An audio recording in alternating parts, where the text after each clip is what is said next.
Salut les rebelles intelligents, là je me trouve actuellement dans l'île de Roatán au Honduras pour venir ici du Costa Rica.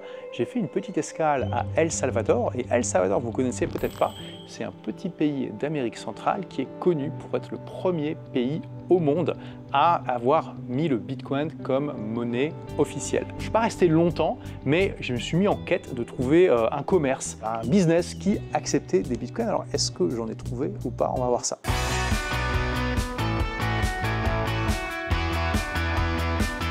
Donc je suis littéralement resté 24 heures, on va dire même 22 heures à El Salvador, donc clairement c'est pas une expérience exhaustive, mais en tout cas j'ai testé et je suis ravi de vous dire que oui, j'ai trouvé quelqu'un qui était prêt à accepter des bitcoins et même qui était très enthousiaste à l'idée de le faire. On a pris en fait un guide pour nous montrer un petit peu le centre-ville le soir même, nous faire un petit tour aussi des bons bars, des bons restos, etc., etc. Et à chaque fois qu'il nous emmenait dans un endroit, je demandais est-ce que vous acceptez les bitcoins ici? Alors la réponse est non, hein, ça c'est clair, mais au moins les gens sont conscients de ce qu'est le bitcoin. Ils sourient, ils disent ah non désolé, ils ne sont pas ravis de ne pas accepter les bitcoins, mais en tout cas ils savent ce que c'est et ils savent aussi que normalement en théorie ils ont une obligation légale de les accepter parce que c'est une monnaie légale. Donc ça a été mis en place en 2021 cette monnaie légale. Après il y a le bitcoin qui a craché, ça a découragé beaucoup de gens de mettre ça en place et du coup le gouvernement n'a pas trop poussé. Mais donc j'ai dit à mon guide mais du coup est-ce que je peux te payer quand même en bitcoin? Il m'a dit ah oui pas de problème, moi j'ai mon wallet de bitcoins, il n'y a pas de souci. En plus il avait un bar donc on a pris une bière dans son bar et pareil on pouvait la payer avec des bitcoins, mais ça n'a pas été aussi fluide que ça l'aurait pu. On a fini la visite, il a dit la bière tu pourras la payer après et je dis voilà je vais te payer en bitcoins. Il me dit ok attends le problème c'est que j'ai pas d'internet sur mon téléphone, vas-y on va sur cette place, hein, une place publique, il y a un wifi gratuit. Je dis ok si tu veux, on va sur la place, pas de bol, le wifi marchait pas. Je lui dis écoute t'inquiète pas on va aller dans ton bar, t'as le wifi, on va marcher dans ton bar, c'était à 5 minutes, hein, je te paierai en bitcoin là-bas.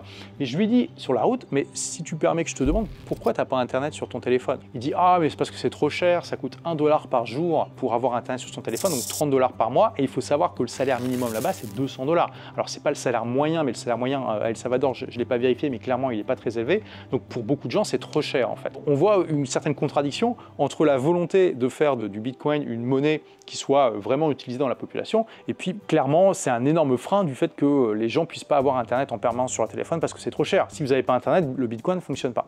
Long story short, on retourne au bar. Ça s'est très bien passé. Je vous montre tout de suite, moi, ravi en train de payer à la fois la visite plus la bière en Bitcoin.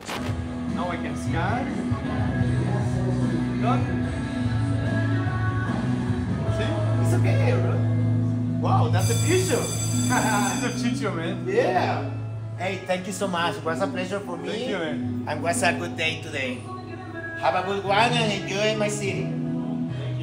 Et comme vous pouvez le voir, ça a été quasiment instantané. Pourquoi? Parce que j'ai utilisé un wallet qui utilise le Lightning Network. Alors je ne vais pas trop rentrer dans les détails, mais en gros il y a deux couches dans la blockchain Bitcoin comme dans beaucoup d'autres blockchains. Vous avez le niveau 1 qui est la blockchain de base, qui est très sécurisée mais très lente, très coûteuse à utiliser. Et vous avez la couche 2, le layer 2, qui est le Lightning Network, qui est comme son nom l'indique, si vous parlez un peu anglais, est très rapide en fait. Comme vous avez pu le voir dans la vidéo, c'est quasi instantané. Je lui envoie le paiement et quelque chose comme 5 secondes plus tard, il reçoit la notification et il est très content, comme vous pouvez le voir, à son sourire. J'ai pas passé beaucoup de temps là-bas, mais en tout cas, on peut voir qu'effectivement, il y a quand même une certaine conscience que le Bitcoin existe. Clairement, j'ai regardé sur une application qui s'appelle BTC Map, on peut trouver plein de magasins de business qui acceptent le Bitcoin. En tout cas, officiellement, il faut voir dans la pratique si c'est vrai. Et j'ai trouvé quelqu'un qui a accepté de se faire payer en Bitcoin. J'ai pu payer une bière et une petite visite avec. Donc, en tout cas, voilà, expérience intéressante du premier pays qui a mis en place le Bitcoin comme monnaie légale il y a 2 ans. On verra si ça va continuer de se répandre. On a déjà vu des articles dans la presse qui a dit que cette expérience était un échec. Je pense que c'est beaucoup trop tôt pour se prononcer et que ce genre d'expérience, ça met au moins 10 ans avant qu'on puisse vraiment la juger de manière pertinente parce que, on le sait, c'est long de changer les habitudes. Les gens n'ont pas l'habitude de payer avec des moyens comme ça. Et puis, comme probablement le prix du Bitcoin va continuer à augmenter, je pense qu'il y a de plus en plus de gens qui vont se rendre compte que c'est avantageux d'accepter ça dans leur business. Et toi d'ailleurs, est-ce que tu as déjà utilisé des crypto-monnaies, que ce soit des bitcoins ou autres, pour payer vraiment des choses? Est-ce que tu as acheté des produits ou des services avec? Si oui, eh bien partage ton ou tes expériences en commentaire, ça sera intéressant de les savoir. Je te dis à très vite pour la prochaine vidéo. En attendant, n'oublie pas, sois rebelle, sois intelligent et puis fais partie des gens comme ça qui se baladent dans le monde et qui font des expériences. Ciao!